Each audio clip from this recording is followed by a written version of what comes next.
This isn't the video I had planned to do today. I'm going to get ranty, okay? So you remember Garrett and you remember his Charger. And the mission with Garrett and this car is to get him and it ready for its first outing to the drag strip. So the plan today was to get him used to launching the car, figure out how it was going to work best, because it's got like a 240 gear. So we were going to talk about controlled wheel spin. And I was going to pull the distributor and curve it to give it that little extra, right? So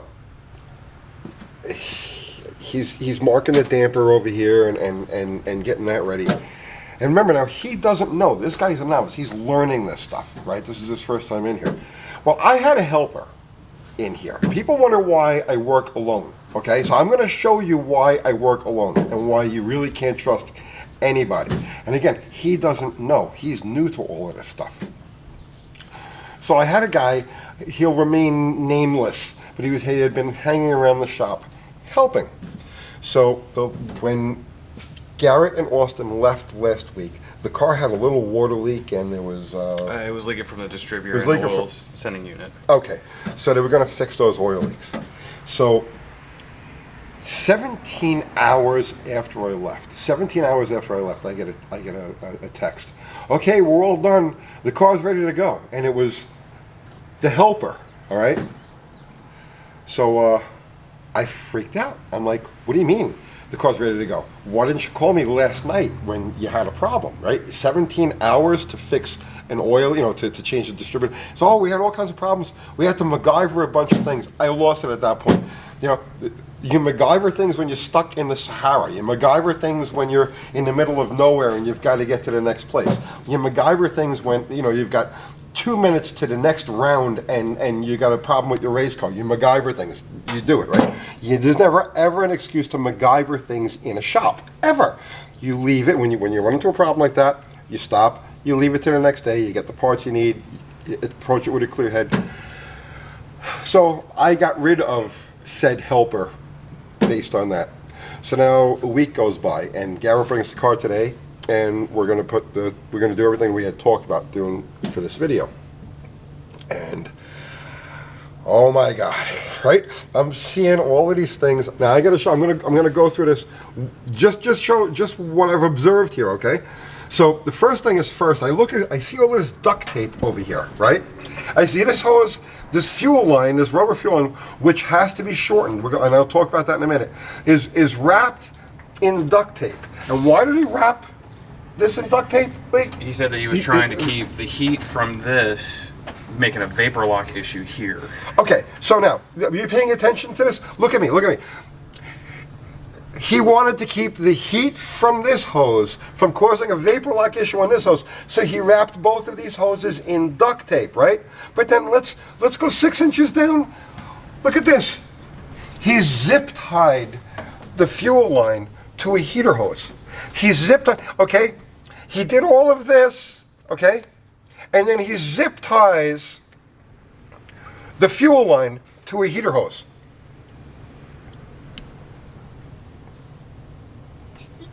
You with me on this so far? Then I see that he trimmed this hose back. This is a molded hose, right? And for some reason he trimmed it back.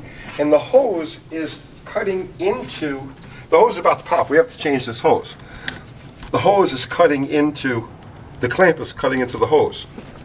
So that's another issue. And then they added a spacer, okay, which I said the car needs a spacer, right? What the hell is this? Garrett, what's this? That was the spacer that he had found, and he said, I got to modify it a little bit and put it on there. And I wasn't really following him on it. So he modified it, he slapped it on, slapped a spacer on, so I didn't get a chance to really see it. Well, it's this gasket here. Yeah, I mean, and then, because I had bought new ones, and there's one new one underneath of it right here.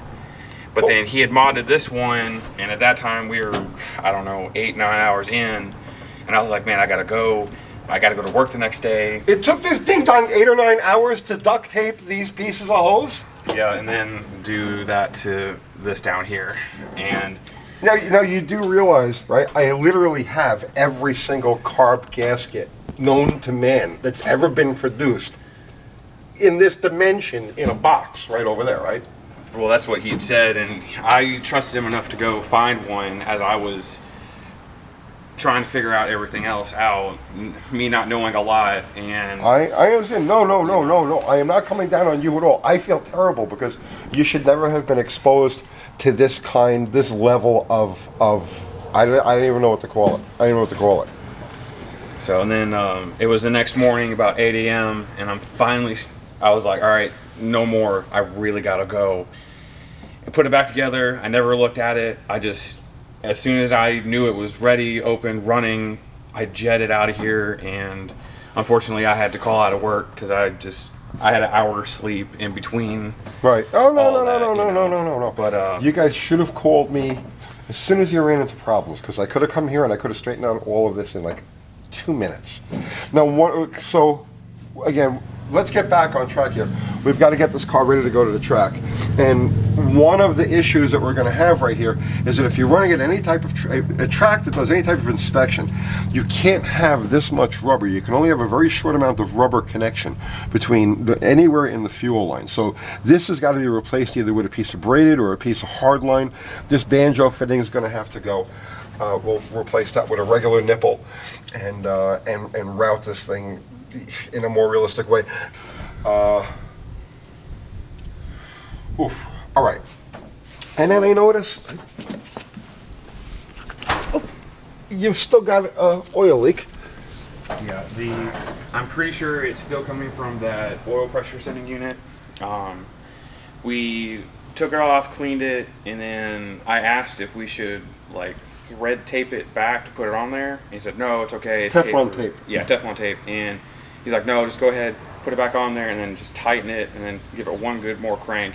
So I did, and it was fine. But then I noticed when I got on the highway, again, when I let off, it would smoke a little bit, and I was like, okay, well, I don't really know, but I don't have the time right now. You know, I'm already gonna get chewed out at work. Right. So when I got to work, I basically let it sit until today because I didn't know the condition. I didn't want to chance it.